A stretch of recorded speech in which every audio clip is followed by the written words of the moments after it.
Welcome to Skyns, episode 7. Welcome. 7. Yeah, oh my gosh. 7. Yeah, we're knocking these things We're out. almost done. This season. Well, we got a couple more guests we want to bring on, but scheduling.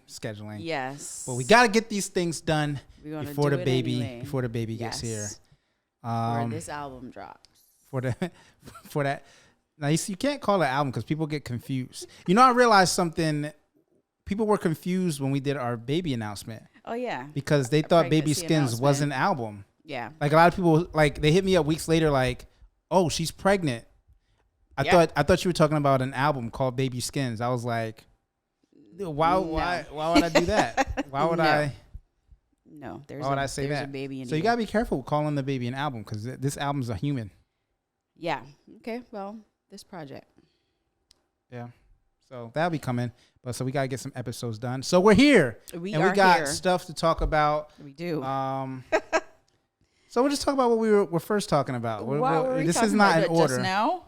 Yeah, I'm gonna. Are you gonna talk about what your boy sent or? yeah.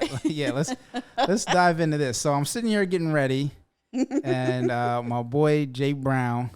You just gonna put him out there? Yeah, I mean it's not like he's not the one that said it. He just sent something he saw. Okay. So this is not his life. He just sent this because in our group chat, because it was funny, he knew I would laugh at this. He sent something and it reads, "My boyfriend thinks I'm cheating because my butthole is bigger than normal sometimes." This is from a Reddit thread. She's asking for relationship advice. She says, "I'm a female and my boyfriend informed me last night that he sometimes has suspicions that I'm cheating because sometimes my butthole looks bigger than normal. Sometimes when we are in the doggy position. Sorry to be explicit," she says. "I feel really offended by it, and now honestly I don't even feel comfortable in that position anymore because it definitely makes me a bit self-conscious. How should I handle this? I haven't really replied to his text besides saying that it makes me self-conscious." So I find this to be hilarious because... Listen. What is larger than... What is he... What was going through his mind? He was back there like, oh, her butthole look huge today. Just establishing a baseline of butthole girth is what is the average little disturbing. Butthole? Why are you so concerned with her butthole? Well, I want to hear his side too. You ain't gonna hear his side. I'm not, but I'm curious because what if they've been... I don't know anything about the relationship. No, hear me out. Don't make the face yet. I'm listening. I don't know anything about the relationship. What if he's been hitting from the back for years? And then one day he looks and it's like, yo, this is not how your butthole's been looking for the past couple of years. That's a different thing than he's just like comparing buttholes to buttholes. But people's bodies change. Why doesn't he turn around and bend over and let her see what his baseline butthole girth is? Well, that's a whole nother thing. That's what I do. Oh, we measuring buttholes today? But what if I said, look, I've seen your butthole for years now, and today what's going on with your butthole? Like, is that a good conversation to have as a couple? What should she do? I have no idea. I would just laugh. The only context has she had kids? Does she have something going on medically? That's what I'm saying. There's not enough context. Maybe she needs to go to a doctor. But you don't approach her like, I think you're cheating on me. And the way that you're cheating on me, he's been watching too much Bang Bros. He's been on anal sex. He's been on the porno webs. Like what? He's been on the porno webs, looking at butt destruction. On a similar note, but been looking at a little bit of an aside. I don't know if you guys know of this account, but Am I the Asshole on Twitter? Which does all the Reddit posts with these outrageous. Did you think of this because of Reddit or because of butthole? I thought of it because that question is from Reddit, and it would probably fit into "Am I the Asshole?" If she had a reaction to it, would. No, he would have to do it. He should be the one. She should. He should be the one on there saying, hey, I saw my girlfriend. That my girl is cheating on me because her my butthole girlfriend's looks cheating different. on me because her butthole looked bigger than normal. As I continue to say it, though, I see his point. Maybe he has reason to be concerned. Get out of here. What's some valid reasons for butthole expansion? She could have something going on, but people's bodies change over time. She might be having a hemorrhoid come on and don't even know it, because sometimes when you have hemorrhoids. So maybe he should have brought it up differently. But yes, this is what I'm saying. Don't accuse her of cheating off the bat. Honest. That was his thought. He was out there. He was thinking. But this seems to be ongoing, where he's accusing her of cheating. She said he did it yesterday. Like she said, he told her and via text. So obviously, it's not something he's comfortable talking about. Which there's, he couldn't even sit down. He couldn't even look her in the face and say, "Yo." Take her hands and say, "Your butthole scaring me." I'm a little concerned because, I've been back there a lot for a very long time, and your butthole doesn't look the same, and I'm a little concerned. You should have just dropped it on her. Maybe we should go to the doctor. No, that's not what a dude would say. That's probably what y'all would like to hear. That's what he should have said instead of "you're cheating on me" because your he butthole texted her. I don't think he should have bigger. texted her, but he could have just said, if it was me, I'd probably been like, "Yo, what's up with your butthole? Are you all right? Exactly what's going on?" That's what I said. I'd been like, "What's going on with your butt? Does your butt feel regular? It don't look regular. What's up with your butt?" Maybe and then if you're like, "I don't know," if you start acting funny. Maybe she just took a really huge. He should have tested her. He shouldn't have jumped straight there. You gotta read her a little bit. Maybe she just taken a really huge dump. I mean, maybe. Who knows? Well, that's a. Anyway, that happened. We don't just have now. to jump to cheating automatically. What an assumption! What an assumption! Okay. On the one hand, kudos to him for paying attention to her body. Have you seen that on TikTok? A lot of girls are scarred by the fact that men look at their buttholes.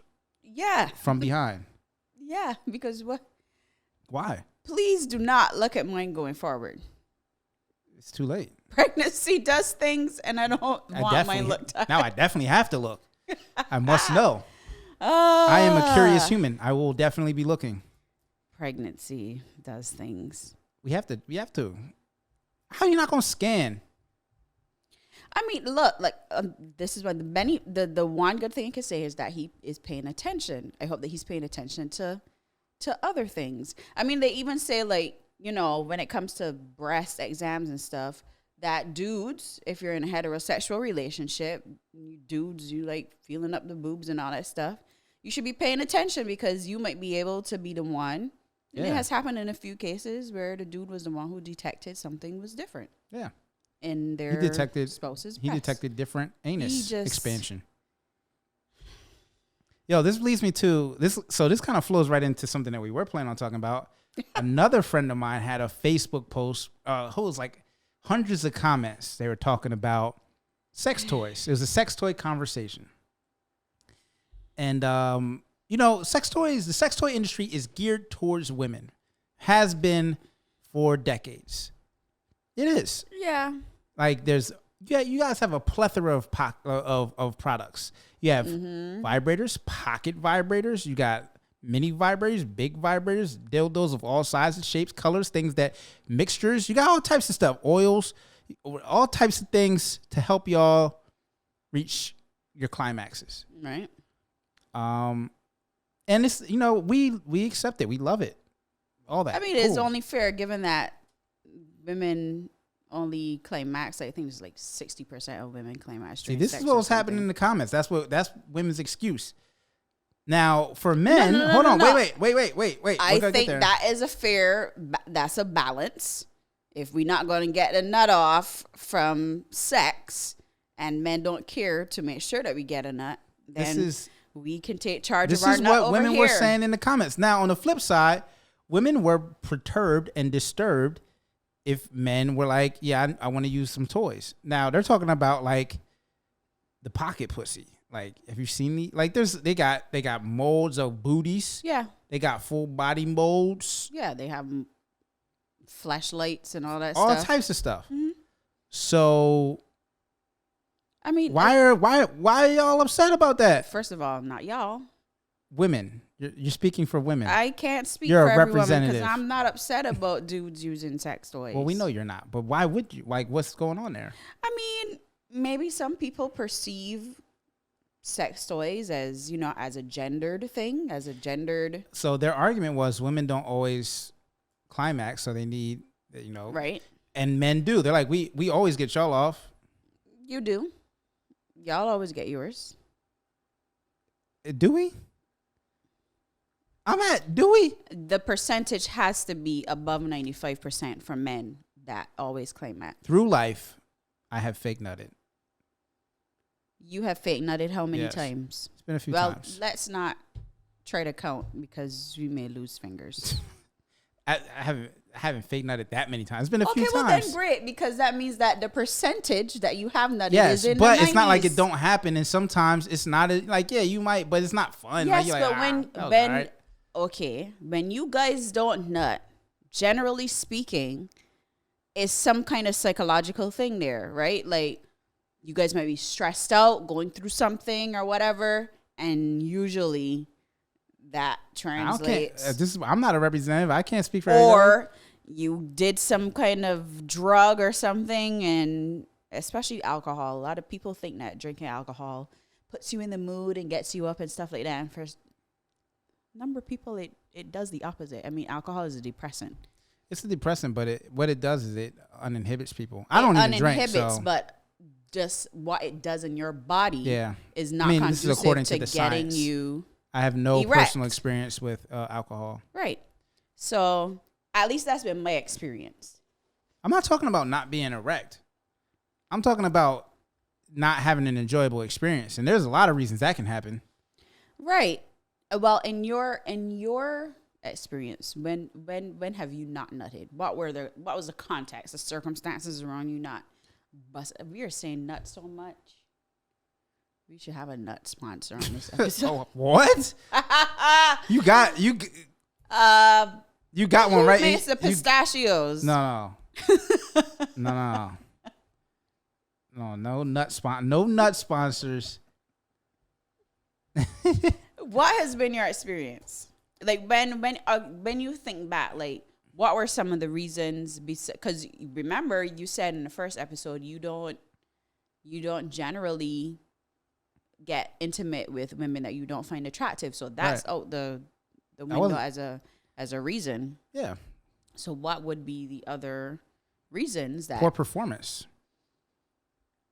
Poor performance on your part or their part? I mean, okay, so there could be lack of chemistry, but there could also be poor performance on. I've seen poor performance that made me just say, all right, I'm done here before I was finished. I was like, So what did you do? Get up and leave? Nah, I faked it. Oh, okay. This is condoms. You can't tell. You can't feel it. So you just fake.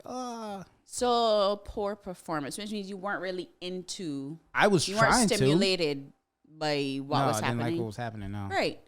So that's like no, it was not. That's not me. That was her.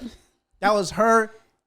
Literally, like I was like, are we all right? Are you okay? She's not moving. That's not fun. She thought she was doing more than she actually was. She wasn't. I don't know what she thought she was doing. She was doing nothing. I'm not. You gotta give me something. She was being a pillow princess. That's what people call it. But even with pillow princess, like engage, like give me some. You weren't having fun. You just wasn't an enjoyable. I don't know if she was having fun. So after I don't think either one of us was having fun. Would you have? And I called it quits. A toy useful afterward to. Do you want to? Would you have found the toy useful? I would have. I would have found it. I would have. For you. Yeah, I should have went to her bathroom with a fleshlight and just let her know what the deal was. Y'all have your fleshlight. You all got 2 fleshlights right here. That's not the same thing. This is you sound like them in the comments. It is y'all. See? This is y'all. No, but seriously. You want to know what I really did? I'm about to incriminate myself. I hope she's not. This person's about to know that it's her you're she talking won't know about? It's her. You sure? You sure about that? I don't think so. She's probably, I don't know. But I'm telling you what I really did. And this is going to make me look bad. And I probably shouldn't do this. After that, I left. I was walking. What? And I already have a feeling. Go ahead. You want to guess? Go ahead. What you think I did? You went to somebody else's. Bingo! I called someone I knew could do the job. Said, won't do that. See if she's up. Oh, and I my went Lord. over there and had a good time.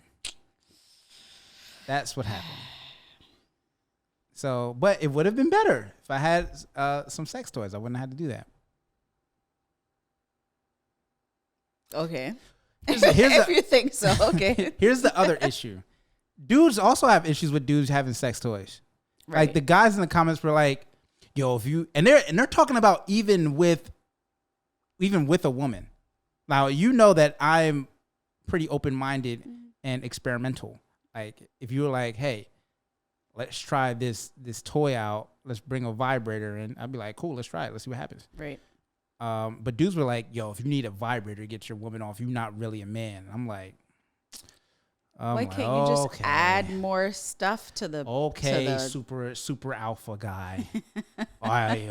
Me by myself, man. I guess men are intimidated by. I think that's a big thing. Yo, because guys often say that too. They be like, "Yo, you see what women be playing with? Like, no man could live up to that." But it's totally different. It's similar to you masturbating. Is different from having sex. It's different. Yeah, completely. This is completely different. Right. So I understand. I'm just saying that, like, a lot of guys, I think maybe they do feel like if you have a toy, if you're using a toy and that helps her get there, that it wasn't you. Right. But that it somehow is reflecting on them as I don't understand that. Yeah. Sexually. I was like, to me that's I don't know if it's a maturity. It is a maturity. It's a mindset thing. It's not like an age thing. It's a maturity of mindset. It's like, so for me, sexual experience, I want it to be pleasurable. Right. Which is part of the problem with the first one. I was like, I don't know if you're liking this, so I'm out. But if it's not an enjoyable experience for you, then that ruins the fun for me. Right. So things that are going to give pleasure. Right. Why not bring more things to the experience that can diversify now, the ways I can see it being an issue if like every time you're like, "Yo, I need this." Now I'm like, am I inadequate? Right. I could see that creeping into a guy's mind, or maybe they're thinking like, if I bring this in and she really likes it, she won't like me, or maybe that's what's happening. I don't know what they're thinking. But that's similar to, men who like using porn to, for foreplay, right? Or using porn to get it up. And then suddenly is like, every time you want to have sex, we do that. And there are men who do that. I didn't know that. That was even that show 20s. What show? Your mom is watching. Oh. There's a show called 20s, based in LA. Anyhow, and spoiler alert, one of the characters on there, she's married or like engaged or something. I think she's married. And her husband, every time he's like started this thing where every time they have to have sex, he has to put porn on.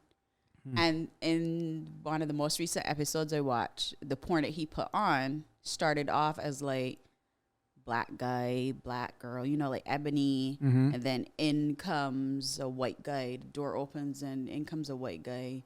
And it's like, everybody's gonna get some of this kind of thing. Yes, there's like a little bisexual storyline going on with the husband or something like that. Oh. And so like that is obviously making her question, like, yeah, what you into? What am I what you want? Am I what you like? Am I enough? Am I getting you off? I can understand that, but clearly he has some other stuff going on, because I mean, if you see me watching porn, I'm trying to bust. I'm trying to be done. It's not foreplay. That's it. It's like, oh, all right, this is what we doing. I'm not foreplay.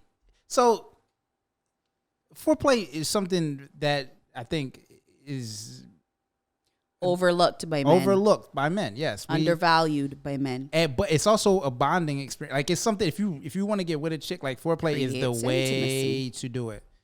That's big. And I don't think porn is a good foreplay. Yeah, I think he was just using it to get off, period. That's what I'm saying. Yeah. Porn, to me, porn is a finisher. It's like, finish him. Like, that's what porn is. Like, you don't turn porn on. He was watching it the whole time, like looking at the screen. Yeah, he's on some other stuff. Yeah, that's not how I get down with that. But yeah, I think I think that, the experience with sex toys are there as enhancers and they're, whatever you want to do. It can be a lot of things. But if you're in a relationship, you can include sex toys to enhance the experience. Yeah.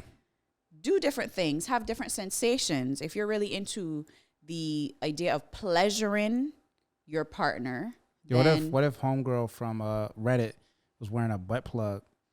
Maybe she was. And she's on some butt stuff. And who knows? Yeah, people be doing freaky stuff. I'm here for it. I like the freaky world. Yeah, people get into their own mix of things. Yeah. Yo, should we bring back Freaky Fridays on Skyns?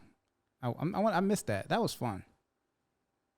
I used to do Freaky Fridays for the people out there. I used to do Freaky Fridays on my Instagram where I would post like sex memes and ask questions. And this will be kind of one of the questions like do you think it's strange for fellas to have fellas to have fleshlights? You know me, I love alliteration. Everything, I'm going to say everything in moderation, but I can't even say as long as it isn't a substitute for a human interaction. Like sometimes it is a substitute. But that's what I'm saying. That's okay too. But if you're to a point where it's like you have your toy and you're expecting sex to feel like the toy or the fleshlight or whatever, right? Then that is different, and I think it becomes a problem if toys are you're trying to substitute toys for intimacy, right? Like there's nothing that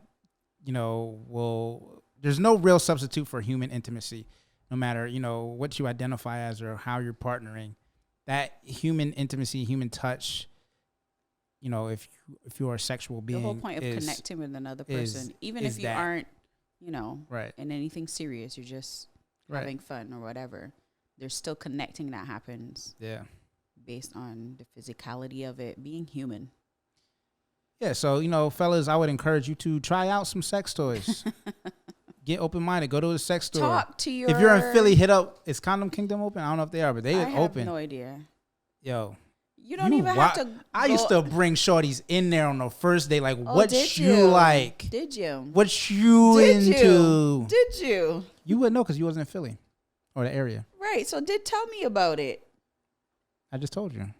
That's it. You just used to bring them in there on the first day. I used to see where they at. You learn a lot about somebody. You take them into a store like that. You get to see what. So that was standard procedure? It wasn't standard procedure. It depends on what I was thinking about.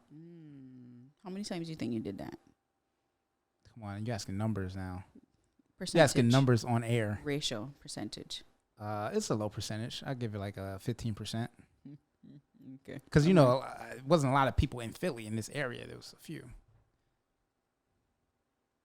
There were a lot of people that I talked to in this area. Okay. All right. But listen, I'm serious. You learn a lot about somebody if you just bring them into that. It could be a little forward. We went to one. Yes, we did. That's why I asked you how many times. But that was that was a whole different experience. I was trying to do my little CIA, FBI investigation. That was the first time I bought stuff with somebody. I used to just bring them in there. Like, so guys from Jersey and Philly will know. You do the South Street date, take them on South Street, see what's going on. I would make sure we walk by Condom Kingdom and be like, hey, you want to bop in here real quick? Just see what they do. See what they look up. See what they pick up. See what they're looking at. See what they're thinking about. Get an idea what's going on through their mind. Right. I'm all about my social experiments. You know this. I love to know what people are thinking. All too well. Yeah. You know this. Ridiculous. I'm always experimenting. I'm always trying to get more data and see what people are up to, see what they're thinking about.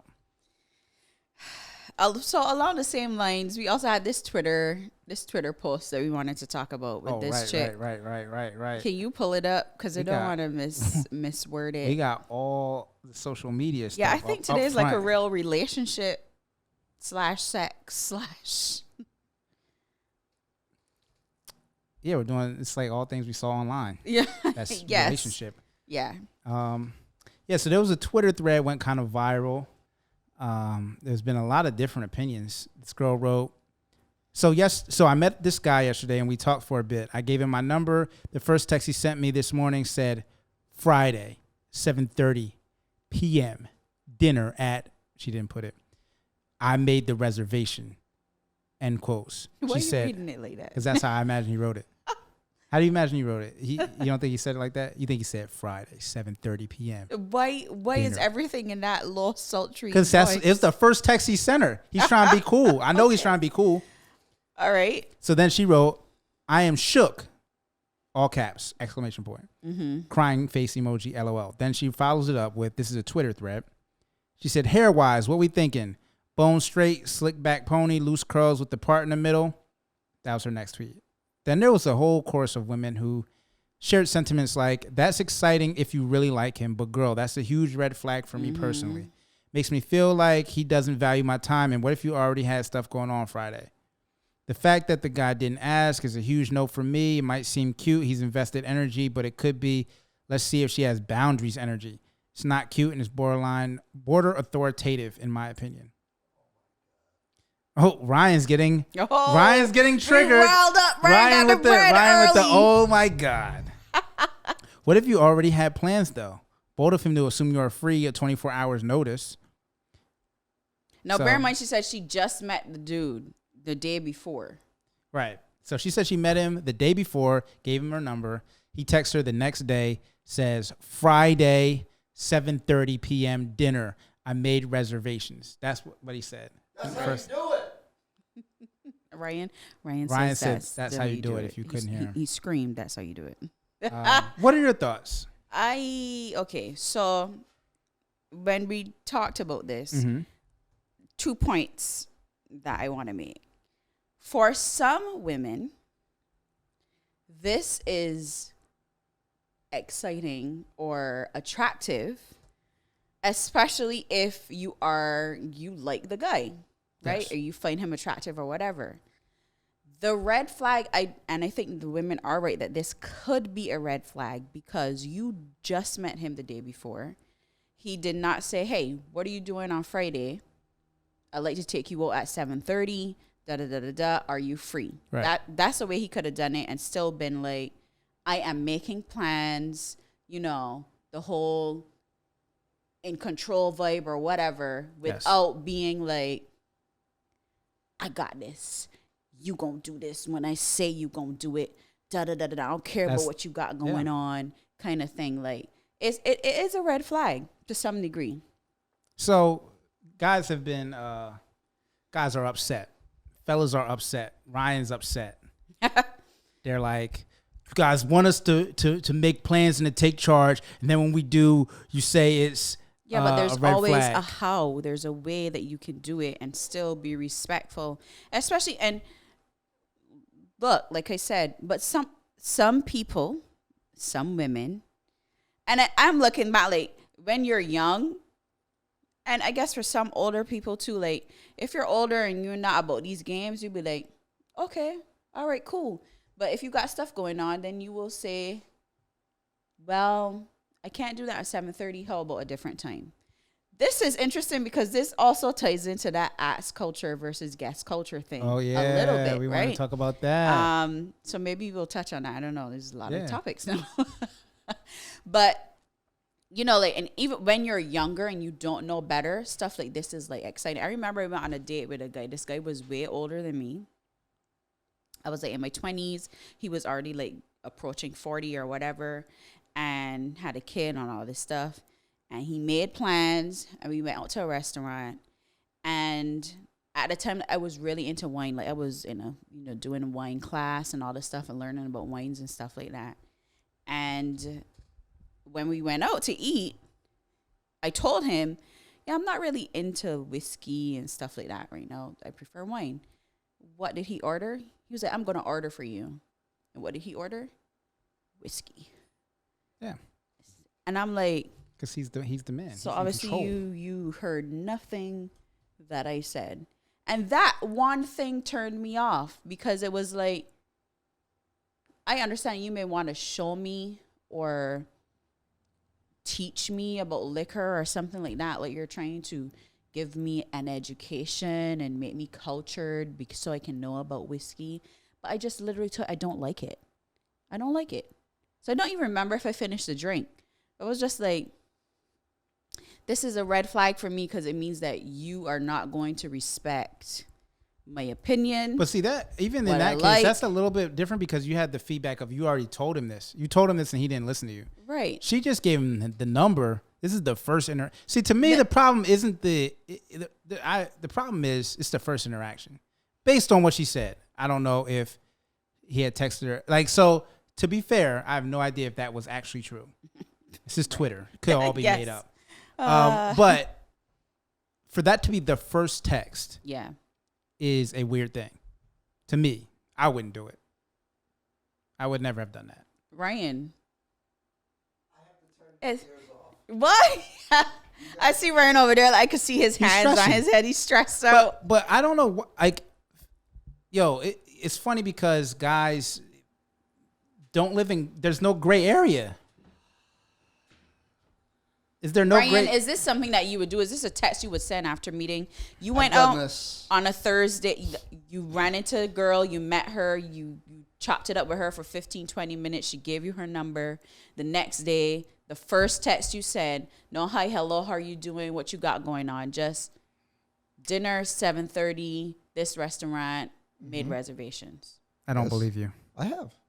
You don't know her. Yeah. Seen her once. Yeah. How'd it go for you? Because I don't like FaceTiming. I don't like sitting there talking on the phone. And what are we going to really talk about? Like texting or whatever. Just like, I'd rather meet in person and see how it goes. How'd it go for you? What was the response like? The response was good. How many times have you done this, would you say? I've only done it once, but I definitely would do it again. And I think it's actually quite effective. Okay. I disagree. That's another opinion. So here's the other thing. If they're busy, they'll tell you they're busy. And then they'll just say, and if they're interested, they would say, well, maybe they'll say. So the big cue is if they propose another time, that means they're interested. Right. If they don't, if they just blow you off, then you just leave them alone. You already made reservations. Not really. I mean, you could call. You would make once she responds, then you make the reservation. Here's what I don't like about it.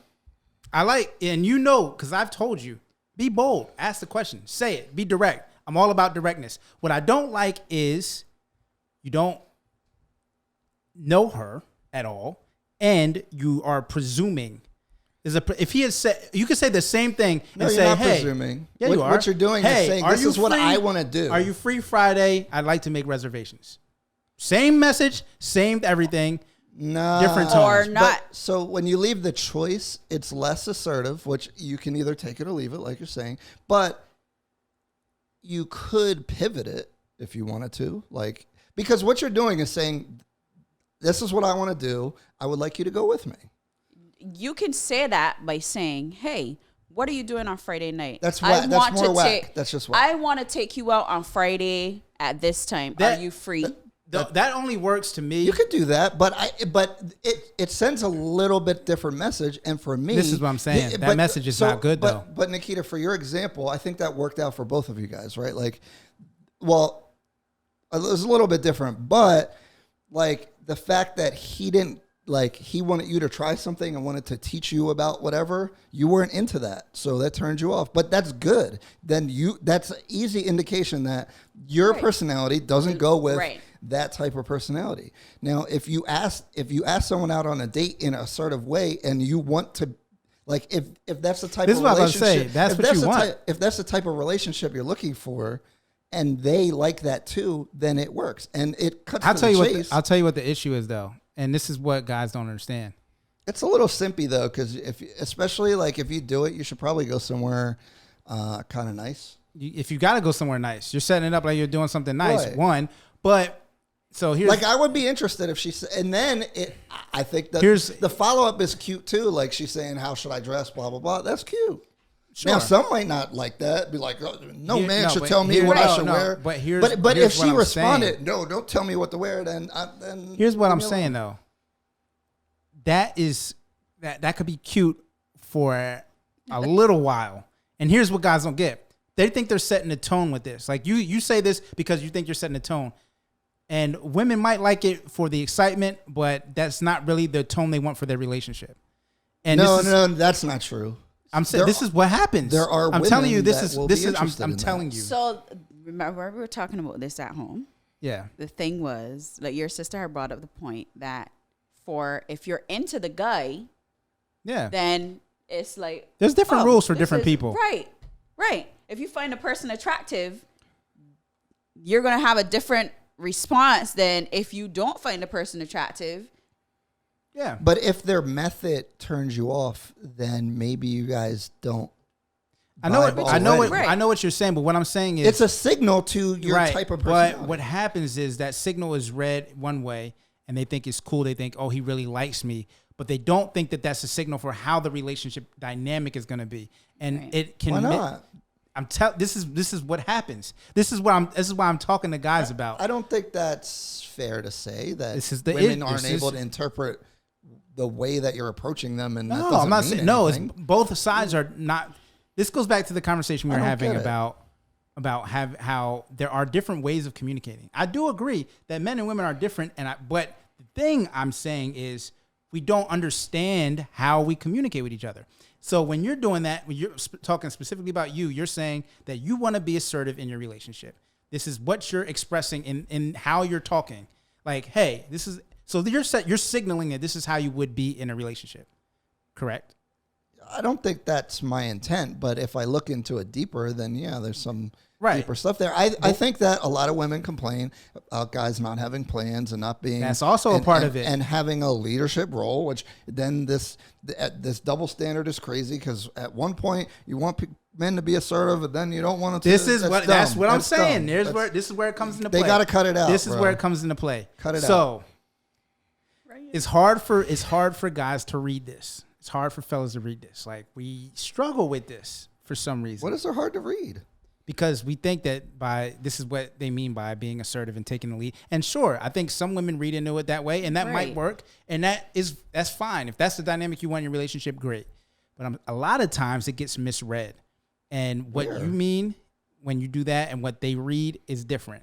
And then later, what are you saying that they're reading that's different? Well, some women can read that as, this might be a person who might try to be very controlling down the road. I'm opposite. I'm saying what you're trying. Like that's what he wants to say. I'm saying the opposite. Some women will say, "Oh, this is really cute. He really likes me. He's look at what he did," and not thinking that he's going to be because they don't want someone controlling. See, you're taking agency away from women. I'm not taking agency away. I'm saying they are allowed to interpret your message. When you're, I as a woman, I will say this: when you're younger, in your early 20s and stuff like that, you might read into stuff like that. When you don't know any better, you might read into stuff like that. Oh, okay, he has his stuff together. He knows what he's doing. You could apply that to anything. Sure, but what I'm really talking to guys. If you talk to some women who have been in abusive relationships, this tone is how it started out. So some women, I see. Like now you're throwing. I'm not throwing bombs. That's like I'm not even going to that extent. I'm just saying that might not be the dynamic that they're looking for, and they don't know that that's what the guy is saying. But Kyle, if you do the hey, what are you doing at this time? Blah blah blah. What does that mean? Are they interpreting that properly? It's the same thing. No, it's the same thing, but it softens the blow. What do you mean? What is the blow? You can be because this is like, hey, I'm here. I'm in the door. You can also lead without doing so much. You can. He's doing so much. A point that we may be missing with this whole thing is that in their conversation, however long that was on the Thursday, the tone that could have been set in that we don't know anything about that. Right. Was that's the type of person that she liked. Maybe. And so when he texted that. It's very possible. I'm just saying that she gave her a number, so she had to be somewhat interested. Yeah, she liked him somewhat. And she liked how he texted. A lot of women saw it as a red flag. Some fellas were upset, like, how you gonna be mad about it? But I understand. Well, here's what I'm saying. I understand all the sides, and I'm saying that's what's making my head to me, explode. I would do what he did, just tweak it. But you can tweak it. Like, it depends on what she says. Like, if you come up with an Italian place and she's like, I'm not really an Italian, then you have a decision to make. either we're doing what I want to do or I'll change it to something that we compromise on. And then that tells you more about the person. Like, is he going to change it for what you said that you want to everything go? is a Because negotiation. as a guy, if you're going to lead that way, you get in Well, the this is what I'm saying. simpy situation This is what I'm saying. where We only have- you're doing a Here we free go with dinner. this. You're doing a free dinner on a. Well, I what's don't gonna really happen. believe in free dinners anyway. I never Yeah. went on first dates like that. Yeah, Which was hilarious. You put it's on risky. IG like, oh, he put up big money. I never paid for first dates because I want to get to know somebody. Right. You're an exception because we had talked for years. Like, I would just go to a park, just walk around. Like, Yeah, that's a modern way of Some doing of it. my best first dates did not include spending hundreds of dollars. right? Maybe not don't even think you have to. $50. You don't have to Like, spend. and I hate this whole thing about like, you have to do something that puts so much pressure on. That's the other thing about that. Like, I mean, I get what you're saying because it does kind of you put the ball on her court, which I'm all for. You put the ball on her court and see what she's gonna do, but Yeah, like, but But if you put there's the a ball in her cart, novelty. you also have to respect the answer that you get. But a lot of women have not been like on where you get dressed. It's cute to get dressed up to go Yeah. to a nice place. That's a nice thing to do. Yes. And my approach to it, I don't care about spending the money. I like going out. So if I go out and we don't hit it off, cool. here's man, here's I don't another know. alternative, which I meant to say earlier. A better way to do that, right, is if you're going to something event that you're actually going to no matter what. Right. Like, I'm going here. That's always a good move. And it's like, hey, this is what I'm doing. Would you Yeah. like to come along? Now it's not so much as like I'm putting the pressure on you to decide if I'm doing this because I'm doing it no matter what. Right. So this is what I'm saying. There's better ways to do But that. somebody could also read that as, well, you're not making special time for us to get. I'm to not. it. I don't know That's you. good signals. Exactly. But see, what you just said, right? You don't know them. So maybe we're going to go where I want to go. I'm paying for what we're doing, and I want to go where I want to go.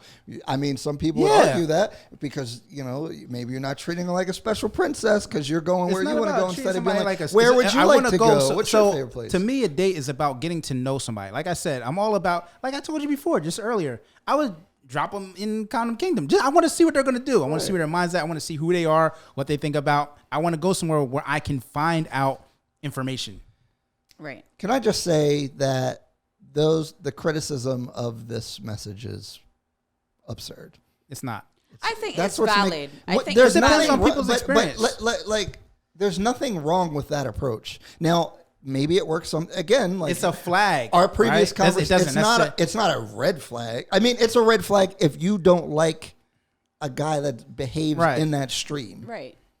right. And if But you've that, had but that's, bad experiences, but that with doesn't generally men make that who- person bad. No, it's not saying It's that. not they saying are. there is a bad And person. again, like I said, especially with the ball being in the woman's court, is that if she actually finds you attractive, then a lot of the time we've talked about this before. Like, dudes get away with a lot of crap Right. when women are attracted to them. Yeah. Right? Like, if I like you, there's stuff that you can do that Bob across the street can't do because I'm not That's into true. him. But a Like lot That's of true that with guys, too. But no, it's different because the basis of the attraction is different, right? Like, No, we're talking about like physically for a attractive. guy, you're attractive kind of regardless of if you're annoying or not. As a guy, if he does certain things, it's easy to turn women off based off of what you're doing versus. Nah, your if you're a dude and the chick is bad, there's certain things that she's gonna get away with. Yes, but it's not the same degree. I don't know, man. No, stop. I don't know, man. See, People, no, you go. no. I Now, denounce see and here. reject what you're saying. Now, how? See, here's what I'm saying. You talk about all this simping, and now Women- you're gonna act like it doesn't exist. Women could be totally annoying, and yes, they could turn you off, but it's not how vice versa. If women are more easily turned Look, off if by a your girl actions is than super I think bad, what happens is if you don't find a guy attractive, then everything he does is annoying to you. Yeah, but Well, no, so- a guy could lose his attractiveness by doing certain things. that's my Yes. point. This is my dudes is worse.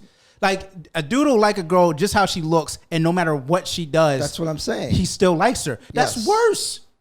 That's I'm not making a judgment on it. I'm like saying that is the more dyna- like my point is this. It don't like you could be and there's all types of pictures. Dudes have been DMing girls for years with no response. Like every month They need say, to stop that They say, too, hey, by how the you way. doing? That has Hey, to what you stop. doing? Hey, and then they send stuff. They're angry. I'm like, so you're just gonna leave me on red? I Or you're can't just stand gonna? that. But here's the thing: no matter what they said, if they said, yo, you think you stuck up, all that stuff, and she said, hey, you want to come over tonight? Guess where Yep. they be? Now what do you call that? That's stupid. And guys, just as a PSA, stop fucking doing that shit. But that's what I'm saying. Like, you stop. you Yo, can't. So you can't Yeah, say. please. So If you they're can't not say interested. that women will only accept certain behaviors because they find somebody attractive. Nobody does that more than men. They will not know a girl, not know what she Right. smells like, not know what her Women breath do is it like, less, yeah. not know how she dances. They'll see her standing at a bar and say, "I'm going to spend $200 to send her a bottle," and don't know nothing about her. That's This crazy is to true. me. I've never understood it. I'm not buying a drink unless you're with me. You came in with me, I'll get you something. Well, for some dudes, And nothing to be them. fair, and I don't know if everyone's gonna hate me, I also know that I have pretty male privilege. They like my hair and all this stuff. I'm tall or whatever.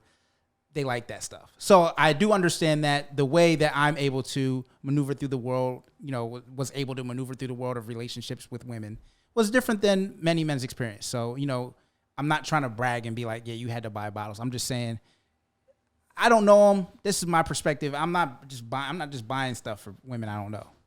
It's not how I get in there. Let me ask you one more question. Ryan's back. With that being said, right? Because leading with money, right? If you could spend $1 to get a very attractive woman's attention, would you do it? $1. $1? Yeah. That's very low. So would you Why not? spend that dollar? What? My question is, why would Well, I answer the question. No, Kyle. I need more context. No, would you spend $1 Well, to send a girl why a would bottle? No. $1. No. You wouldn't even give $1. Okay. I'd walk by her. Okay. I'd walk up to her and say, hey. I don't know if that's maybe you because you're I would walk a to unique her character. and say, hi. Glad Of course. to see you here. Then, okay, let's take that. This is what I'm out of saying. it. I need more context. you here. Okay, so You can make one all you want. You pregnant, girl. Glad to see you here. That glad to see her line got you here. What you talking about? Hi, your poetry was really good. Yeah. That's why you Yeah. walk by me. But guess what? See you next semester. you. See you next semester. That's right. I caught up to you. if you thought that $1 that you spend would help you in your pursuit, would you Yes. spend it? Yeah, if it was worth it. So if you buy a girl a bottle, it's really only a matter of what percentage of your income. Yes, I get that. You're spending. I'm not saying that it's about the idea. It's not about the money. Like you could do That's anything. where you get simp. That's where you can become a simp, though. You know, I don't that's where believe you in got to be simping. watching out. I think- No, I mean it's simping if you keep spending money. Simping stuff. I don't. It's simp- I don't believe in That simping is as a principle. simping. If you Either. keep spending money and she's still not like even giving you That's her financing. time of day, that's simping. That's sugar daddying. That's what sugar not daddies even do. because you're not getting the sugar. A lot of sugar daddies don't get no sugar. Then you're not a sugar daddy. You're just a wallet. Yeah, that's what that is. I don't know if Some that's people are simping, okay with but that. but it's more about to me, it's more about and this is why I was saying, like I had to justify that. My experience has been different than other people's. That I need to be clear. Like I guess you got to do what you got to do to get the initial attention. Right. So like I said earlier, the other thing with this being interesting is that this week we came across this post on Facebook as well. Everything is on social media this week. Yeah. Talking about the difference between people who come from ask culture Right, and right, guest right. culture, right? So if you come from ask culture, you're used to just, if you have a need or a want, you ask, you put it out there, and whatever happens, happens. Right. If you're from a guest culture, you're more into subtleties and vagaries and hoping that people pick up hints Right. and waiting on people to do something that you would like them to do instead of making the ask. Right. So the example that was in there was this couple, they have a friend, and this friend basically invited herself to stay, asked to stay with them for 2 weeks She or said, something "Could I like stay with you that for 2 weeks?" Wow. during the something's happened. pandemic Right. and stuff like that. And they don't really want her to stay with them because it's a pandemic Right. and because they just want to. But they know. felt bad about saying no. Right. So they felt bad because- about saying no, and then they're thinking about what excuse can they make up? Can they say they got construction going on, Right. or something with the keys, or da da da da da, or whatever. And then someone explained in the comments, again, this is another Reddit post, that there's such a thing as people who come from ask culture, which would be the friend who's asking to stay over, and then guest culture. And usually people from guest culture would, I don't necessarily want to say take offense, but take offense to it because they feel it's rude. Guest culture finds direct questioning rude and offensive because it's like, no, you're putting the pressure on this person to say no, and for them saying no is rude. Right. Or to some really degree. It's all about, so guest culture is really about the avoidance of a no. Right. Like in of itself, like everything about it is they try to find ways to avoid no. They try to do everything they can to make sure that when they ask a question, it's going to be yes. So in that they do that through conversations in their relationships, and like they try to read body language and read all the signs instead of getting to the point and saying what they want to say. Right. And not expressing their needs, their wants. And if they do get a no, then they'll be bothered by the no because they need an explanation. Right. But also I think what multiplies that is because they've done so much work to try to get a yes, they're like, how could you say no? Right. So it was really interesting to read this and then examine everyone in our lives. We're like, who falls into to ask culture? Who falls into guest culture? So for me, I when I looked at it, I said to myself, I also think that ask culture and guest culture, I don't think everybody is necessarily one or the other. Right. I think there are situations and circumstances that can bring out the ask culture in you. And, for me, that was my experience being a caregiver. But I come from a guest culture. Right. Right. And I'm not speaking generally a Caribbean culture being guest culture. Just mean like it's more intimate, like your family dynamic, right? Is basically guest culture. There are exceptions to that where we do have ask culture people in there.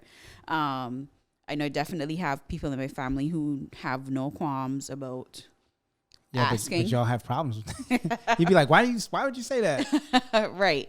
But it's very, like you said, it's very interesting when you start like looking at the relationships around you, or maybe past relationships that you've had that didn't work for one reason or another. So it was really interesting to me because I come from a guest culture too, but I'm an ask person. Right. Like I can do all the things that guest culture people do. Like I'm good at reading subtleties. I can do all that stuff, but also I know that wastes time and it's not the best way to get to what we're trying to get to. Right. So I just ask stuff. I just say it like, all right, this is a lot of times, and this in my family, I end up trying to interpret for people. I'm like, this is what they're trying to say. Yeah. And this is because people are not direct. Yeah. Like just say it. Yeah. Just say the thing. I say that to you all the time. Just say it. Yeah, because I know that I am a guest culture type of person typically. So, and in my relationships, I've been that. And I think what happens when you are, guest culture. Did I say guest culture? Yeah. So I think what happens, like you said, is that it's like you kind of put the relationship or whatever is like in this, especially if you're close to someone, like you expect that people are going to kind of behave the way that you behave or look at things similarly to you. Right. As opposed to, if this is what you would just ask for it. Right. And I think a key thing also is that, like, there's layers to it as well, because if you're from ask culture, then you also have to, a facet of ask culture to me would then also be being able to accept the no. Yeah. Right? So, like, a true ask culture person would be like, I'm asking you this. If you say no, okay, fine. Right. I'm not losing anything by you saying no. I'm still in the same position. Right. And if you say yes, great. For a guest culture person, the no is hurtful. Right. Because it's like, I've done so much work to ask this question. Right. And, we have this relationship and you should value Another it this interesting way. thing was the article that was attached to it that they posted that was chronicling this couple's sex life. Like they were having issues with their sex life because one partner had a high sex drive. Yeah, one partner had low sex drive. One had a really high sex drive, and he was guest culture. She was more ass culture, which is interesting. And she had low sex drive, and they were saying that they figured it out. They in the end, and they were talking about they started doing tantric sex like one time a week. Was like what did they say? 3 hours? Am I making that up? Was it 1 hour? Yeah, I think it was like 3 hours. They said like 3 hours like one time a week, which led to more spontaneous sex. But because he was guest culture and he had high sex drive, when she was saying no, or she'd be like, no, I don't feel like it, or I'm not today, because they had moved and they got different jobs, and there's all these other stressors, and the stressors for her caused her sex drive to drop. Right. And she didn't feel like being in the mood. They did a whole bunch of explaining about like libido and women and all this stuff. But in terms of ass culture, guest culture, the no's that she was giving him was making him hurt. Like, so he stopped even asking. Right. So he was just upset, and they were having really guest culture. Right. They were having really infrequent interactions due to their right. So different he cultures. stopped initiating. And because he was the high sex drive person, she wasn't really initiating. So he just and it didn't really bother her right. because she didn't have the inclination to do but it. Me, I'm high sex drive and I'm asked, so I just say like, "Yo, what's up?" Like, that's just how that. But does no hurt your feelings sometimes? Do you take? I don't it personally? I don't take it personally.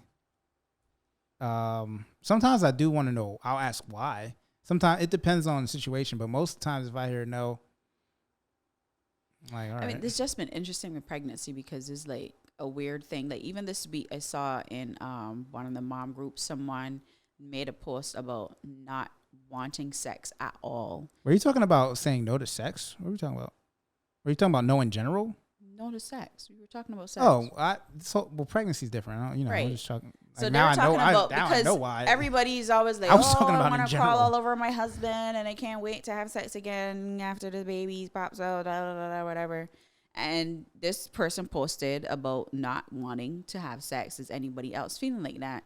And there were women in there, married, not married, whatever, in relationship. They're all pregnant. And, I was like, oh my gosh, I feel so seen. Like, it's just not, they're either, you have pain, it's not comfortable. Yeah, well, you're whatever uncomfortable. The case may be. And like, just your mood. And then you feel bad for not being in the mood because you're a whole person with needs and wants that I can't necessarily meet right now. But, some of them were like, look, I just lay there. Which, and as we talked about earlier, I don't like. Right. Because if you're not enjoying it. And for me, that doesn't feel good because I like to be completely present and into what is happening if I'm having sex. Right. It's like, I don't. Who wants to have whack sex? Right. That's worse. Or not be fully there. Like, okay. But for them, they see it as, well, I'm a wife and I don't want my partner to not be satisfied, so I'll just. That's why you get sister wives. Oh my God. Yo, I've thought about that. I was like, this is how it started. This is why. This is where it started. I was like, just gonna tap in somebody else while you're doing this thing. That's what I see how that got started. I was like, she don't want to. All right, this. How you feeling over there? Bring the harem out. It was interesting to see the range of responses from women, like, that I just lay there, that I don't even want him to touch me kind of thing.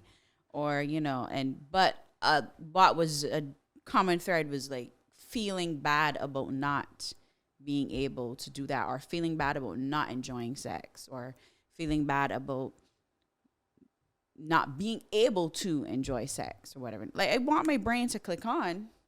Right. But hormones, man. Also, I think your hip is the biggest problem. Yes, my hip as well has a whole nother issue. Just gone with the wind with pregnancy right now. So, our sponsor this week is Smell Good Spa. And Smell Good Spa is a brand who cares for humanity through the well-being of women, is a purveyor of signature fragrance oil blends and signature hand-dipped incense. Smell Good Spa is your online shop for wholesome and aromatic bath and body care, skin care, and personal care. Live good, feel good, and smell good. Visit Smell Good Spa today. smellgoodspa.com, and if you use coupon code LND15, you'll get 15% off your purchase. Yeah. I love Smell Good Spa. I've been using Smell Good Spa For since years. 2013 or 2014. A lot of the time I get people asking me what I'm wearing in terms of fragrance, and 9.87 times out of 10 it is a Smell Good Spa oil. I got my entire family hooked on Smell Good Spa oils. I love her Lush Body Butter. That's what I've been using on my skin. People always, I went to the OB the other day and she touched my belly and wondered, wow, your skin is so soft. The softest skin of all time. Because I told her that Airbnb trip. I was like, this is the softest skin ever. And I told her that from college. Like, I remember saying that. And that's thinking, something that people will always tell me because it always took care of my skin. I told her when we met up again, I was like, I was wondering if I just made that up in my head, but it was actually accurate. Yeah, and I love her moisturizers. She has natural deodorant, so it's free of all those metals and chemicals that you get in commercial deodorant. You have a men's line as well. There's hair care products, oils, bath, like soap, all that good stuff. So check out smellgoodspa.com. You can use the code LND15. Yeah. And get your 15% off. Yeah. Shout out to Smell Good Spa. Yeah. So let's get into your pregnancy tips. Oh my gosh. She wants to do some, because that's what she kind of missed. We are in the 3rd trimester of pregnancy. Yeah. And it's been a lot. Yeah. It's definitely been a lot. And I definitely do have a few tips for people.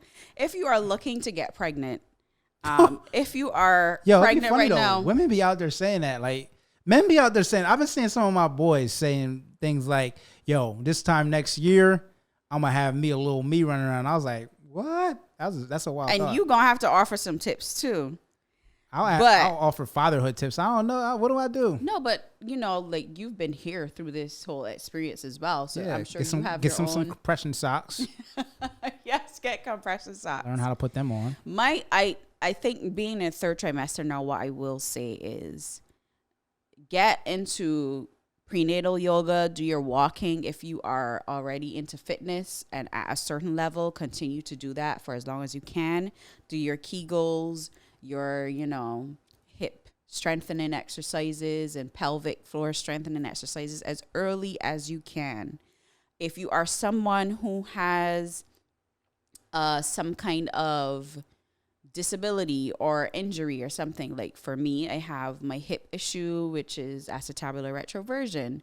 And with gaining weight, that has exacerbated the problem. So I've had to find ways to manage pain without popping painkillers because there's only so much stuff I can take. So this is why my tip would be, if you do have any of those like physical limitations or pain issues or joint issues or whatever, and you have been doing therapy or whatever that has been helping you, continue to do that for as much as you can, because as you progress, movement will become a little bit more difficult and more painful. Get your compression socks, like Kyle said. The compression socks early. The swelling came third trimester. Right. Late in the 2nd trimester is when the swelling came for me. It doesn't happen every day, and also if you can't afford to get a doula or midwife, but definitely do some research. We have to go through our birth course. I've been reading nonstop and all types of stuff. But definitely educate yourself as you're going through pregnancy. Again, we went to the OB the other day. I switched OBs. Mm-hmm. And one thing I said to Kyle when I got back home, I think it was that I wonder what it's like, or at least when I go to the doctor, I wonder what it's like for, like people with privilege in terms of like white people, white women, when they go to the doctor pregnant or just to the doctor period, and not having to think about, are they going to listen to you? Am I being listened to? Am I getting the best care that I possibly can? Is there any bias here? Are they forgetting to do something? Are they treating me less than or treating me differently from a white patient because of the color of my skin? That's the thing that black people live with all the time. Right. And that's a burden. Other people don't have to live with that. I don't know what it's like to not live with that. Right. So even when I was in Barbados, I had to deal with that from a class perspective. Right. And now I'm here, I'm dealing with it from a race and class perspective as well, because when you're black, the stigma and stuff that come along with that is people automatically think, because, people will ask, you walk in and I get treated differently once they realize my age. Mm-hmm. When they say, oh, you're 34 and this is your first pregnancy. Oh, okay. And when I say certain things and they use certain words, I'm sure I'm getting treated differently from someone who's coming in at 20 or 19 or 21, and this is their first pregnancy. And when you say, they ask you, is your partner, are you employed and stuff like that. And these are standard questions, but there's bias that comes with that. Right. So it's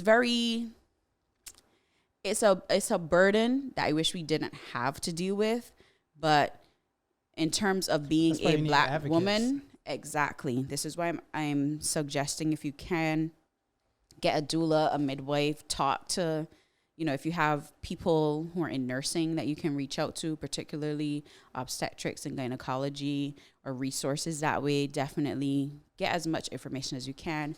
Join a mommy group or something online. You told me that mom groups is wild, though. They get a little wild, but there is valuable information in there, and resources as well. So I would definitely suggest those things. I don't have no dad tips yet. I should ask K. Schwill. Schwill about to have his third baby. I seen that the day he out said, dog. Congratulations. Congrats. He had 2 girls. He's trying to get a couple boys, he said. So he got the first boy. Congrats on that. Precision. Is it precision, or is it just don't stop shooting until you get what you want? No, precision, man. It's a 50-50 chance. He's out here with about to have his first son, so that's lit. Yeah. And what else would I say? Just I don't even know exactly what advice to offer, but I can just say prepare for the way that your body will change, and the lack of control that you will have over a number of those, all of those changes as pregnancy progresses. Gaining weight, and, you want to be careful with that, and the risks that come along with, too much sugar, there's gestational diabetes, there's gestational hypertension, there's preeclampsia. There's all these things that you have to worry about and be careful about. And you change your diet and you hope that is going to work. What are you most worried about? Well, I've always been most worried about birthing. So what are you doing to work on that? What's the biggest thing? Well, that's why we have the birth course. We hired a doula to help with educating and advocating for us there at the hospital. And what don't you want to happen there? Well, I don't want to be forced to do things that I don't need to do to bring my child earthside. Because what I've been learning from reading is that medically, yes, there are some instances to the extreme where doctors will rush for their own personal reasons. They got to get home, whatever the case may be, and they'll rush and they'll do things to try to speed up delivery. Right. And those things can actually cause more challenges with delivery and put you in a situation where you might eventually need to get a C-section, or you have a very painful birth experience or traumatic birth experience. So there is that to the extreme. But then there's also other things. You also have to know your rights. Like, you can decline vaginal exams leading up, especially in the 3rd trimester. People do doctors will do vaginal exams, or you can decline sweeps and stuff like that. So you actually have to know what your rights are as a birthing person, and also be assertive to a degree. like, yes, if you are giving birth in a hospital, there are just some things that may not be able to happen based on hospital policy. So you also have to inform yourself on what the policy is. But it's also important to not feel intimidated, especially when doctors start talking to you about, well, you know, if this happens, then we'll have to do this and we'll have to do that. And, you know, so yeah, educating myself and trying to get myself in a Zen space as well so that I can birth smoothly. I think the biggest thing as a dad, if I had any tips, is just be support. Know what she wants and try to help her achieve that. So like with with her birthing plan, she wants to have as natural a birth as she can. So that means don't just don't touch her. That's what I'm being there. Nah, that's my job. I'm being there. No, back up. Let it happen. Oh my God. You gotta be ready for that. Oh, what you doing? Get out of here, doc. But yeah, also ask questions. Really ask questions. Like, go to every appointment with questions prepared. That's the one thing I'm gonna say about with COVID, man. I haven't been able to go Right. to these doctor visits and talk to the doctors And that's the other thing too with the stigma. Like, you going into COVID, you are going to every appointment by yourself, and Right. assumptions are made. You're not. Yo, things are different. Very different with COVID. Well, not even with COVID. Things are different with women, and when men are there. Like if you have somebody, a man with you, and it shouldn't be that way. But that's how it is. Like, if you go into a doctor's office by yourself, they talk to you different than if a guy's there. When it comes to pregnancy, I'm yet to know because I haven't been there. But just in general, right? like in most situations, like I don't know. For me, because I've always well, you advocate for yourself, so I think. But initially, like the reaction can be different. Yeah, I mean, even being someone like I said, my mom's a nurse, and I've been a caregiver, so I have a certain level of medical knowledge beyond like the average person, right. and I kind of nerd out on biology stuff a little bit too. So even with that and having knowledge and knowing the lingo and, like being able to observe people do things and know what they're doing, or being able to question why are you doing that and stuff like that. Even with that, there's still, like, am I being listened to or dismissed? People taking me seriously. So it's always like there's still that little thing. There's like, okay, even as much as there's only so much. That's all right. It'll be fine. It's gonna be fun. Yeah. Do you have any more dad tips? No. No, none at all. Well, what do you want me to tell them? Feed me, rub my feet. Support. What do you want? What do I say when you're hungry? What do you want? What do you want? Yeah. What do you want? You turn into Ryan Gosling. What do you want? That's what you turn into. What do you want? What do you want? What do you want? Yeah, just get your lady what she wants. Massages, all that good stuff. Yeah. Yeah. Whatever you want. I say that all the time. Like, what do you want? Whatever you want. Let's just do it. Yes. Also, make sure that you're getting pregnant or whatever, get some good stuff for your skin. And not even like everybody cannot avoid stretch marks. Everybody can't avoid them. But there are times. Ryan, how do you feel about stretch marks on a woman? Oh, I'm going to get canceled. Ryan said he's going to get canceled. Ryan, how do you feel about stretch marks on a woman? What is your opinion about stretch marks on women? Trying to get me canceled. I'm not trying to I'm curious. Your show's going to get me canceled. If it was my girl, maybe I would feel differently, but I don't like stretch marks. Why is that? They're unattractive to me. Very sorry. I can't help it. Well, there's a whole lot of men who don't feel that way. Right.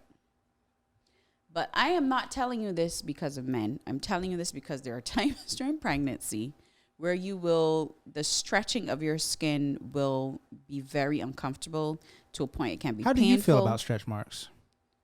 I am trying to avoid them. I had stretch marks before I was pregnant. Not many. Booty got big. Wait, so let's define stretch marks, though. A little stretch marks aren't bad. I'm talking about Freddy Krueger's situation going But on. sometimes that happens to women after they give birth. Yeah. Yeah. Oh, man.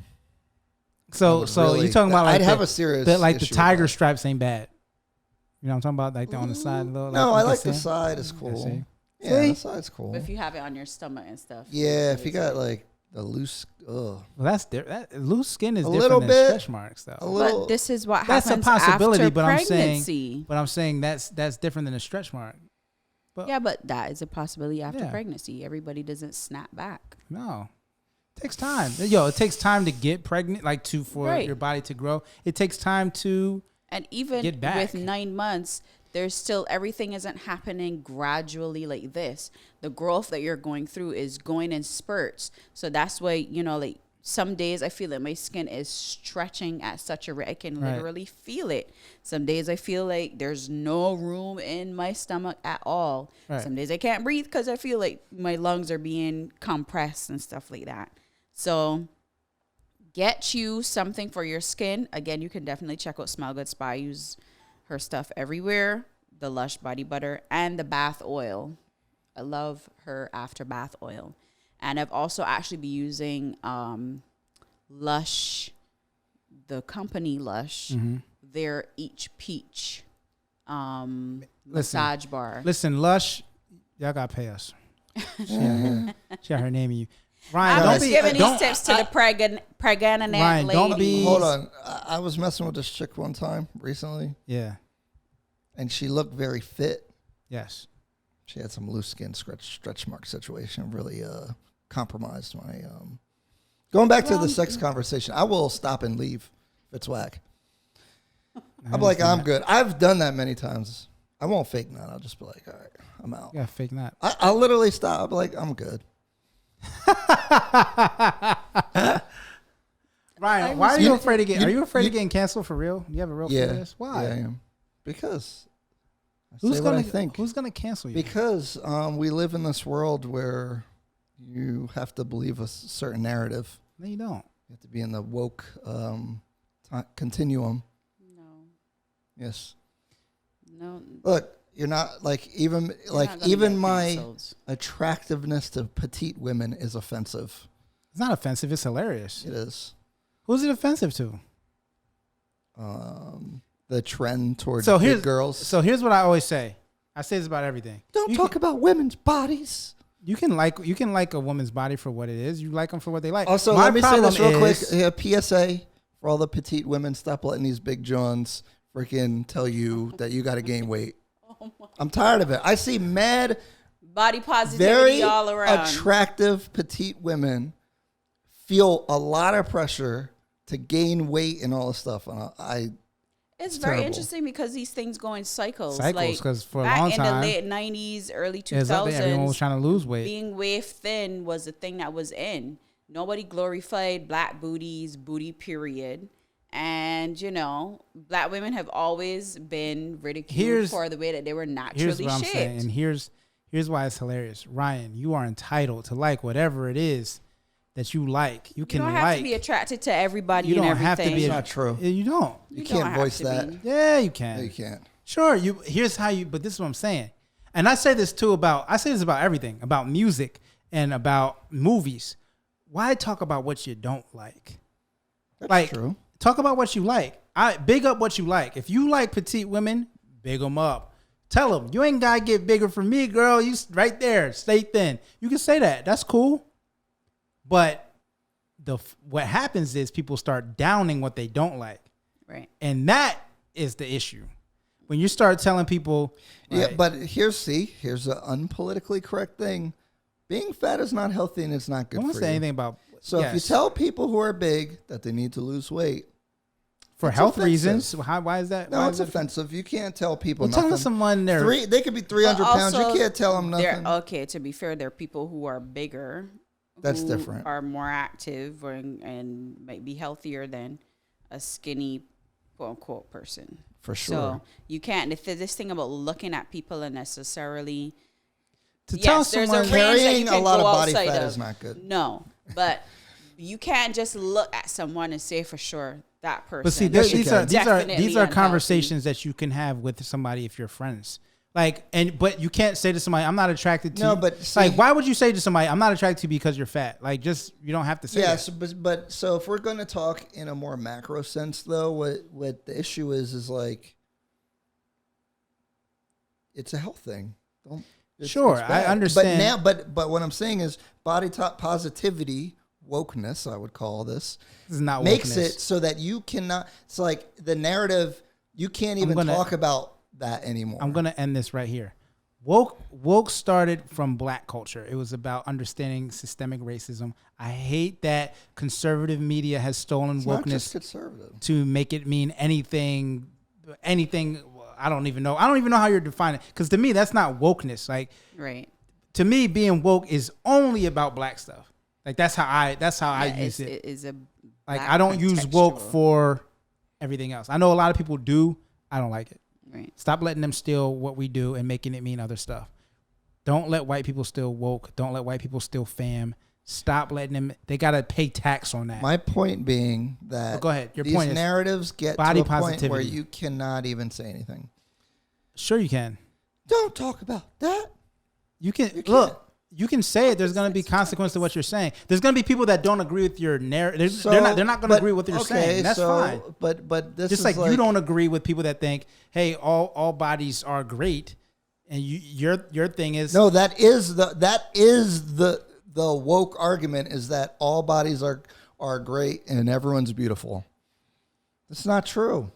Sorry. All bodies are great. No, see. all functioning bodies are cool. Not even Could all they functioning be bodies. all because bodies- some bodies aren't functioning. Like there are people who have disabilities. Their bodies are great too. See, this is the problem. No, it's not good to be disabled.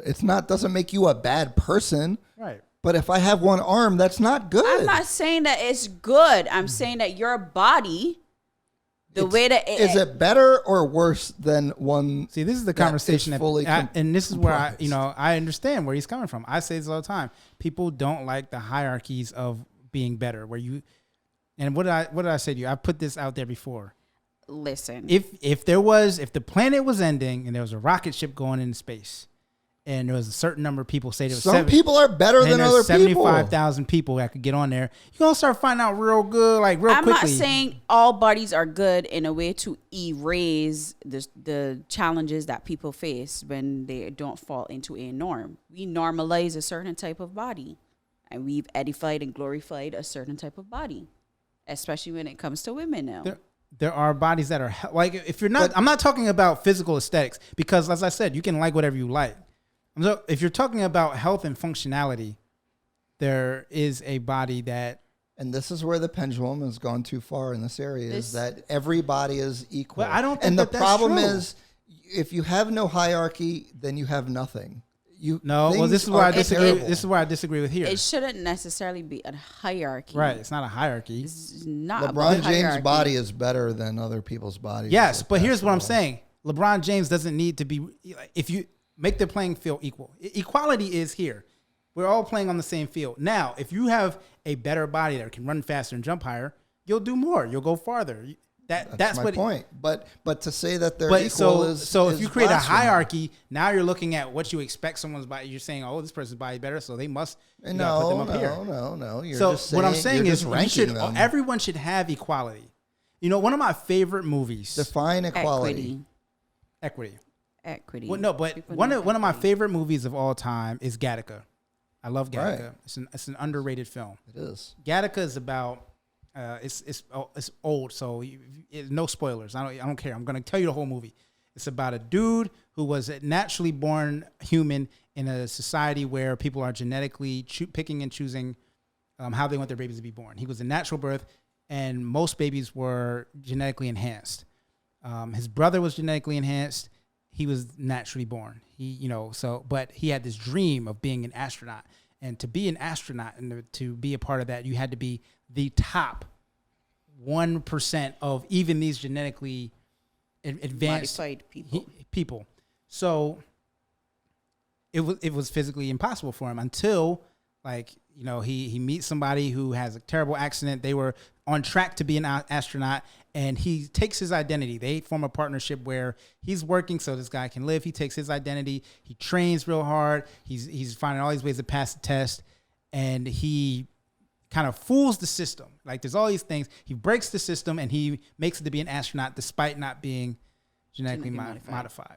Now, this is a great analogy for the world we live in, because as a human, you can do whatever you want to do. You can be whatever you want to be, but there are norms that people are expecting. What I'm saying is, in that world, you couldn't even do it unless you had certain things. We need to have an equal playing field and allow people to do what they can do. Like, there's people that have one arm that can deadlift and Olympic press more than I can. I'm like, wow, I don't know how he's doing that with one arm, but he pushed himself to that limit despite having that disability. So, you know, it'd be better if he had two. Would it? Yeah. He might not have the same motivation. Okay. Like, this is what I'm saying. Like, this is part of what Gattaca happened. Had he been born, like, he used to beat his brother in Gattaca. There was a part where his brother found him. His family thought he died. He faked his death. His brother found him and found out it was him, and they went swimming like they used to when you were kids. And he said, "How did you always beat me? I'm supposed to be better than you genetically." And he said, "Because I had more will. I was willing to die out there. I was gonna go till you stopped." Like, that's in his mind. Mm-hmm. There's some things that should be limits that push you to be better than anything that you could do. So it's difficult to say, like, would that guy, like, would the guy who's doing Olympic lifts better than me, would he have done that if he had both his arms? He might be chilling. Maybe if he applied himself to something that he might not disposed of. There's so many things that happen with context. But also, if you aren't someone with that motivation to go Olympic dead pressing, you still only have one arm. You still deserve respect. Yes, and it's not has nothing to do with respect. It's not about respect. Still deserve. It's not about challenges. It's not a conversation about type respecting of body to be accepted. And this is what happens when you have this conversation. Everyone takes moralizing. Offense to it. They take offense to it because they think that when you say that someone is better than someone, that other people don't deserve respect, and that's not the conversation. It's not about respect. You should respect everyone on a human level for being here on Earth, sharing this space. I respect people for being human, no matter what's going on with them. I'm not saying that their experience is valuable. Their life experience is valuable, but their value as a person's not equal. No, their value as a person can be equal. They can have it in a different way. I don't know, but what I'm saying is, if there's a fire and you have to save people, well, no, I don't know. You're going to have a hierarchy of people that we're stranded on an island, but you get to pick 3 people. Who are you going to pick? Right. That's more about what it is. Who you're going to pick. And Nikita, the idea that you're going to randomly select them to be fair is just a bad idea. You're going to select them. I didn't say I was going to randomly select anyone. Well, then you're not respecting it's so like. But it's not. What about the other people? But you do respect. Like, this is what I'm saying. It has nothing to do with respect.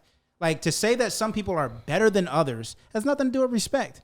Some people can be smarter. Some people can be faster. Some people can be smarter and faster. And so, if you have certain qualities, that does make you more valuable. That makes you more valuable in many situations. If you're somebody who, what's my guy name? Dr. Myron. He used to play in the NFL. He's a neuroscientist. This dude is valuable. Who defines the value?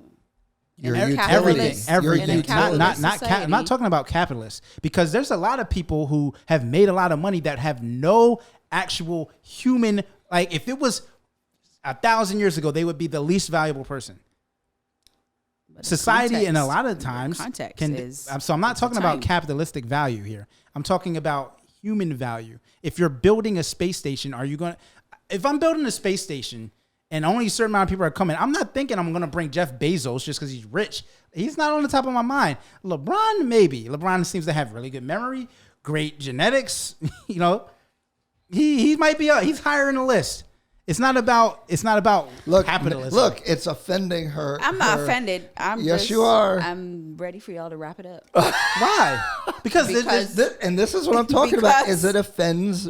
But it shouldn't be offensive. I'm not offended. It's not about respect. It's not a conversation about respect. Every human deserves respect. Every human deserves opportunity. Every human deserves equity and equality. That's not what we're talking about here. You can recognize that and still recognize that some people are better than others. Okay. I'm not disagreeing with that. I'm not disagreeing with it because I'm also a person who doesn't believe in just giving everybody a trophy. Right. If you believe that, what? I don't believe in giving everybody a trophy. Look, when I was a kid, I was playing in the men's league. I was in 5th grade. I was playing with my dad was coaching the team in the men's league. They won the championship. I was 11. These were all like college athletes. It was a very competitive league. I averaged like 6 points. I used to get put in. Like he would find time for me to put me in, and I would score mostly because the guys didn't think they had to play me, and if I got the ball, it was going in. So I would find ways to score until they realized we got to guard this kid. He's actually making shots. The championship game, it was so competitive that I never got in the game. So we get our trophies, and at the time we rode our bikes as a family to the gym. It was like a fun family bike ride, and I didn't want my trophy. I was trying to throw it in the grass. I'm like, I don't want this trophy. I didn't deserve this trophy. And he's like, why? I'm like, I didn't even play that game. I didn't deserve the trophy. He's like, yes, you did. You scored during the time. You were there the whole season. In my mind, I can't justify me getting a trophy because I didn't play that game. Like, let alone the season. If you'd gone to the NBA, would you justify getting a ring if you didn't play in I understand it now. Like, there's a lot of different ways to contribute. Even if you're in the NBA and you're on the team and you run a scout team, like, you're contributing. Like, yes, that makes sense. Also, everybody in the NBA is super good. They're super good. I don't care if they're a bench player. Look, everybody there is better than most of the players that you've ever seen. Like, unless you're also a high level player. I mean, like, and there's a lot of guys who don't play in the NBA that play like overseas that there's a lot of guys that have NBA talent. But yeah, if you're on the team, then yeah. And that's what he was telling me. He's like, no, you're on the team. You played a role. Right. You deserve a trophy. Because if you didn't score them 6 points, we still would have won. But my point is, to me as a kid, I didn't feel like I deserved a trophy. And that needs to be ingrained in people a little bit because, and this kind of goes back to the Rory Amal thing. Like, what are you value? Like, what are you bringing to the table? Everybody don't get a trophy. If you didn't even play in the championship, if you're just in the league, you don't get a trophy for that. If you ain't win no games, you get no trophy. Right. If your team wins, everybody on the team gets a trophy because you did that. But if you're 3rd place, bronze.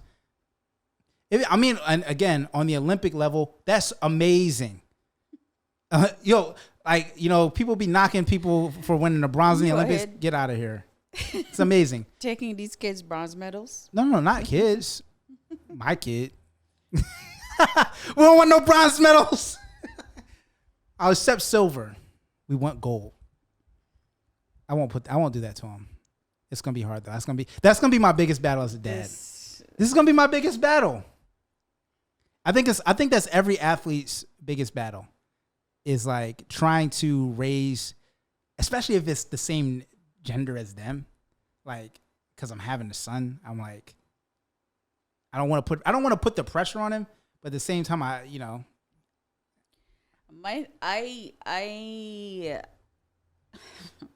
reflecting because I'm wondering if the way that you are with sports is the way that I am with academics. I was the same way in academics. Right. Like, people used to ask me, how do you get good grades? I say, because I saw this girl get a 95. I wanted a 96. You can't get a higher score than me. I was so invested in academics. Oh, I used to love making girls like you mad in school. They'd be so like, that's where I got a lot of my like worth and value from, which is something that I also had to work through as an adult and stuff like that. But you have to do well, and you have to do well. Yeah. There's just, I think our child will be people. I think our child will be smart. You will be. But the thing is, we have no idea. Maybe he won't have any interest in school, like, and that'll be a challenge, and it won't be about the intelligence level. It'll just be interest. Like, you never know. So I'm trying to just erase all these things, but I know that you know. But the thing is Even with that my- you even don't with- know until he's here, because you don't know what personality he's gonna I have. have no idea. You don't know. You don't know if he's gonna like sports. You don't know if he's gonna like basketball. Yeah, He no. might like something else. Whatever he likes. You know, so Whatever he likes. What it is, this is my thing. Whatever he likes, I want him to be motivated to. right. That's be- my thing, because be- I see a be lot highly of times, motivated.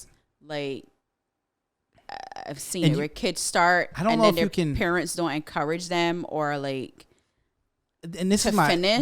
this is the question I've always asked. Like I don't know if motivation is it genetic? Like is that something that's like it like cuz no one ever told me like, yo, Kyle, you don't deserve a trophy. Like no one ever told, like everything I heard was, yeah, you're part of the team, you're doing good.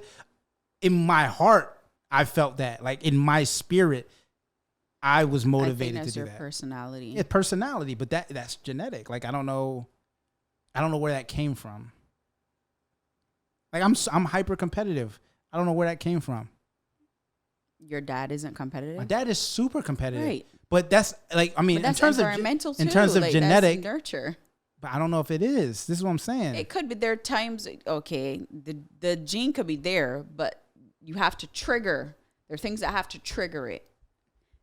And a lot of that is nurturing that happens in the early stages of childhood. You don't let no kids win. Children, you just can't let them win. Oh my gosh. Because there's a lot of reasons.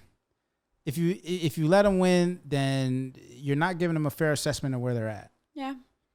And also, that's how you do. I think to me, that's how you do it. Like, Well, for your sake, I hope he's into sports. it's not even just about sports. Whatever he wants Because to do. I was not as a child, so just so you Well, can have that to share. Well, I'm sure. All it right, is. there's sports, there's music, there's academics. So There's a whole bunch of stuff. There's a I'm whole telling you, bunch of whatever he wants to stuff. do, I'm gonna support him. I just want him to be motivated, yeah. and I don't know where motivation comes from. I'm not sure where that comes from. Well, so you got some Googles to do. I don't know if anyone has the answer. There are people doing Like, what made research on you this like? stuff. What made you want to do good in school? Like, you said you got your worth from that, and you had to work through it. But at the time, what was like? This is why. What made you motivated to do that? I liked school. I liked doing well in school. I liked being top of my class in school. Yes, but why? Right. So I think a lot of that's what I'm saying. A lot of that was tied to that's where I got my value. Like I felt good about myself because I was doing good in school. I felt some of that is also tied to childhood trauma. That's how I got good attention. That's what Right? I was asking you. Is Good that, feedback like, that's as where you well. got your feedback. Right. Like, That's what I'm asking. I'm trying to figure out what it is. yeah. So you want more of that, and you do. Parenting's well. gonna be a journey. Yeah, It's gonna for be sure. fun. I have no idea who's in there. An active person, that's for sure. Yeah. Good lordy. But I'm gonna love him, and I'm gonna care about him, and I'm gonna support him the best I can, Yes. and hopefully not pressure him too much, which I think I'll be pretty good at, because I try not to do. I try to be supportive in whatever people want to do. Well, we'll see how that manifests in fatherhood for you. Yeah. I think the thing about having a child is that you learn it's not a one-way street. Like Definitely you are not. learning Yo, about yourself. I'm learning and about my you nephew are- blowing my mind. Y'all like and you're learning about watching Astro run Your around, child.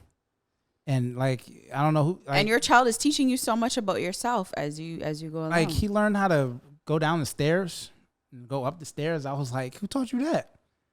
This is the other thing about pregnancy for me that I would, I guess, warn people about is that emotionally, like hormones don't contagious? just make Bianca was pregnant, then you were pregnant. Oh. No. Emotionally, like the hormones don't just make you, I guess, like an unreasonable person. Like pregnancy can put you in a state that triggers a lot of childhood stuff for you that you don't realize. Oh yeah. So another thing that might be helpful for some is that people hormonal is or is that therapy. psychological? I mean, it's just the whole point of being in this vulnerable state. And then there's the hormones and the way that you react. Sometimes you find yourself reacting like you would when you were a teenager. and a certain situation happens. Like you get triggered by certain things and you realize, oh, that's still a thing for me that I have to work through.